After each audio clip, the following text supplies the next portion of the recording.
Hi, and welcome to Enchantment of Eternity's review for Our Man Bashir, which is the 9th episode of the 4th season of Star Trek Deep Space Nine. This video is part of a series of videos where I review Star Trek episodes as requested by my viewers. This review was requested by Don Willi, who has his own YouTube channel where he does Game of Thrones videos, which are pretty good, so I'll have a link in the description below to that channel if you want to check him out, which I'd recommend.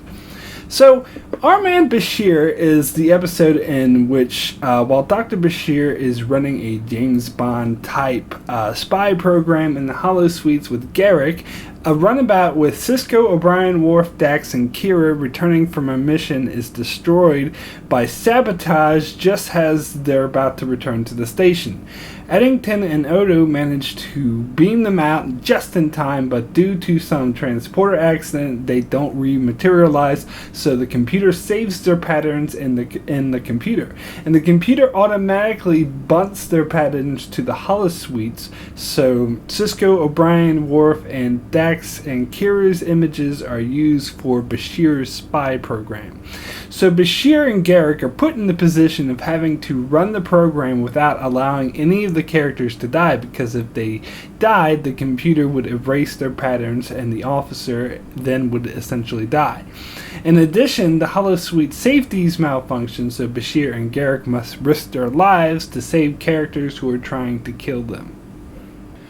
So this episode was released in late 1995, shortly before the release of GoldenEye, which was the first James Bond film featuring Pierce Brosnan, and it had been 6 years since the previous James Bond film was released, and thus marking the largest gap between Bond films being released since the film franchise was first began way back in 1962.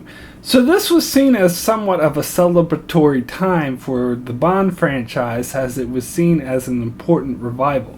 So Deep Space Nine decided to celebrate the occasion with a James Bond themed episode that was most likely meant as part parody, part homage. Although the name James Bond is never actually mentioned in this episode, no doubt having something to do with legal issues, it's beyond apparent that this is where the episode draws its inspiration. So this is a very fun episode that pokes fun at the James Bond franchise while celebrating it at the same time. You have the eye patch henchman, eventually played by Miles O'Brien, who's meant to mimic characters like Oddjob. You have Worf taking the place as the main villain's number 2, and then you have Sisko playing the insane mastermind villain. Kira takes on the role of the sexy Russian spy with a tenuous alliance with Bond, and Dax is the naive scientist working for the villain until Bond wins her over with his charms. Garrick is the odd element, as he's meant to be a reality check on the fantasy world, and is sort of a surrogate for the audience to, point out how ridiculous this world is. In fact, having Garrick fill the role is an interesting choice, because Garrick is an actual intelligence agent, so naturally he would find the James Bond version of what a spy would be like utterly absurd. Kiss the girl, get the key. They never taught me that in the Obsidian Order. There's a lot of Bond tropes used in this episode, such as Bashir introducing himself. Bashir. Julian Bashir. And the crazy villain with an unrealistically insane plan to take over the world. The secret agent winning through a game of poker. And the agent, getting out of death by seducing the sexy assistant. There was even the scene of the villain attempting to kill the agent by some elaborate contraption in which he isn't present for, making the possibility of the agent finding some ingenious way of escaping rather likely. Now, I personally have never been a very big fan of James Bond, but I am a fan of the Bashir and Garrick relationship, and I felt this was a very fun way to explore it and expand upon it. I found the concept of Garrick taking it a bit personally, that Bashir would be playing at situations which Garrick has actually lived, rather interesting. And of course, I did find all the poking fun at stereotypical Bond tropes and pointing out how ridiculous they are quite amusing. Also, I'm sure the actors loved this episode, as it gave them all a chance to shine. Not just with Alexander Siddig, who got to play Bond, but more of Nana Visitor, who got to play an entirely different character and show off her acting chops and Russian accent by playing the stereotypical Russian spy. Oh, Julian, you are so tense. It's been one of those days. I wish I could relax you, but I am here on business. But most of all is Avery Brooks as the Dr. Evil type mastermind villain, as Brooks excels at playing roles like this one, where he's an over-the-top, insane type person. There are several examples of this. I reviewed one such example, which was Crossover, in which he played Cisco's insane counterpart from the Mirror Universe. But this is an example of Brooks being allowed to really go over the top with his overacting, as it actually makes sense in this role because it's meant to be ridiculous. You see, Mr. Merriweather, not only do I intend to create a new future, I intend to create a new world. At each one of these points, I have hidden a new form of laser, one that can penetrate the Earth's crust down into the mantle itself. So in that sense, it really works. But now's the time where I have to be a downer and rain on everyone's parade. This episode uses the trapped in the holodeck plot device, which even by this time has become an overused Star Trek trope that was repeated over and over again ad nauseum in the 3 Trek series of the 90s, Next Generation, Deep Space Nine, and Voyager. And in all these cases, the holodeck safeties conveniently go offline. This is an occurrence that happens often in order to create tension in these holodeck episodes. But in practical terms, it makes no sense and is a huge plot hole, as the characters on Star Trek treat the holodeck as a fun little tool for amusement, like a movie theater or a video game. However, when people go to the movies or play video games, the possibility that the game might malfunction and put their lives in danger isn't there, and if it was, I'm sure they'd view such devices quite differently and with more caution, as the characters on Star Trek should. In fact, judging by how many trapped in the holodeck episodes there were, one gets the impression that the possibility of the safeties being going offline are quite high, and it makes one wonder why the safeties are so faulty. You think they'd be much more secure than how they're portrayed in the show. In fact, in this episode, they don't even attempt to explain why the safeties are offline and just throw in a throwaway line about how the safeties are offline. No doubt the writers correctly assumed that the viewer were so used to this trope that they wouldn't even question that the safeties went offline, because those safeties always go offline. And it's funny how often the holodeck is used to create environments from Earth's past, most conveniently from the 20th century in particular. So obviously the writers use this as an excuse to put our main characters in 20th century without having to actually time travel. In fact, the holodeck has the added bonus of allowing characters to enter fictional 20th century environments. The first and most classic example of this being when Picard entered the world of Dixon Hill, allowing Star Trek to poke fun at the film noir genre. Later, Next Generation would also use it to explore the world of Sherlock Holmes, and the difference there was that episode specifically named Sherlock Holmes and used recognizable names and characters, and apparently the show did suffer some legal issues because of that, which is why this time around they purposely avoided using any specific names or location from James Bond in order to stay under the legal radar as a normal parody.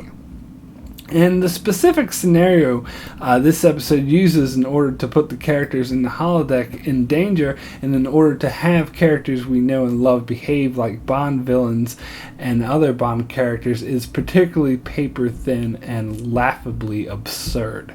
The off-holodeck storyline in this episode is just absurd and stretches Star Trek pseudoscience technobabble to the limit. Some of the energy traveled back along the transporter beam and blew up the primary energizing coils. Do we still have their patterns? Yes, they're in the buffer. But the patterns will start to degrade if not used immediately. We need to store the patterns somewhere. First off, we have two security officers, Eddington and Odo, behaving like engineers and jerry-rigging this complex system to save the officers' lives. And it makes absurd leaps in logic, such as the computer just deciding to keep the holosuites running while the rest of the station was completely shut down. And just because the computer uses the holosuite buffers in order to save the patterns from the 5 officers doesn't then follow that their images would be replace characters from the program that is currently running. And the biggest leap in logic is Bashir's assumption that if any of the holosuite characters representing the officer's likeness died, the corresponding officer's pattern would be erased and thus die. Makes absolutely no sense. When a character in a running holosuite program dies, that character isn't deleted from the computer. That just makes no sense. The user would be able to actually bring that dead character back the next time they use the holosuite. So, the fact that just because a character died they would erase their pattern is complete nonsense. Also, the explanation given for the runabout's destruction in the first place was also a ludicrous throwaway line, as it was explained as a terrorist attack by a Cardassian group opposed to peace called the True Way.